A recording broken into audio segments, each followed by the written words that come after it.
حدیث نمبر 183 183 حدثنا عبد الله بن عبد الرحمن قال حدثنا عمر بن حفص بن غياث قال حدثنا أبي عن محمد بن أبي يحيى الأسلمي عن يزيد بن أبي أمية الأعور عن يوسف بن عبد الله بن سلام قال رأيت رسول الله صلى الله عليه وآله وسلم أخذ كسرة من خبز الشعير فوضع عليها تمرة.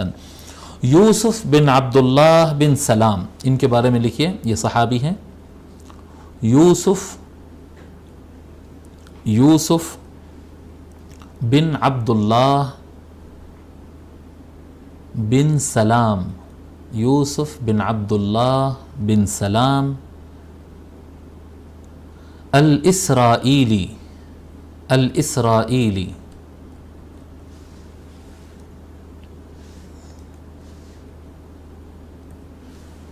الانصاری. یوسف بن عبداللہ بن سلام الاسرائیلی الانصاری، یہ عبداللہ بن سلام کے بیٹے ہیں. ان کے والد صاحب بھی صحابی ہیں عبداللہ بن سلام، اور یہ لوگ نسلاً اسرائیلی ہیں، یعنی یہودی نسل ہے اور اسرائیل بنو اسرائیل سے آتے ہیں، اور آپ کا نسب موثق ہے. یہ حضرات کا کنفرم نسب تھا یہ لوگ کا. یہ حضرت یوسف علیہ السلام کی اولاد سے تھے، حضرت یوسف علیہ السلام کی اولاد سے تھے. ٹھیک ہے، اور آپ چھوٹے صحابہ میں مانے جاتے ہیں، یعنی حضور کے زمانے میں جو کم عمر رہے ہیں وہ صحابہ میں سے مانے جاتے تھے. اور نبی اکرم صلی اللہ علیہ وآلہ وسلم ان کو اپنے گود میں بھی بٹھائے تھے اور ان کے سر پہ ہاتھ بھی پھیرے تھے، اور ان کا نام یوسف سرکار ہی رکھے تھے.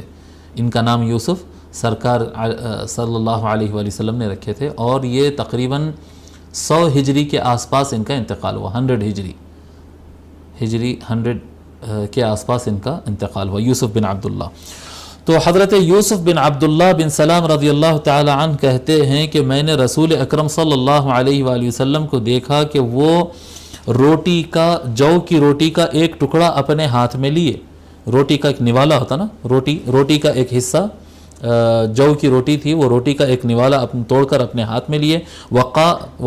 فوضع علیہا تمرتن، اور اس روٹی کے ٹکڑے پر حضور صلی اللہ علیہ وسلم کھجور رکھے، یعنی روٹی اور کھجور ہے. وقال هذه ادام هذه، اور کہا کہ یہ یعنی کھجور اس کا سالن ہے، یہ اس کا سالن ہے، یہ کھجور روٹی کا سالن ہے کہہ کر وہ اکلا، اور حضور صلی اللہ علیہ وآلہ وسلم کھا لیا. یعنی روٹی سے کھجور کو روٹی سے حضور صلی اللہ علیہ وآلہ وسلم نے کھا لیا، یا روٹی کو کھجور سے کھا لیے. ٹھیک ہے.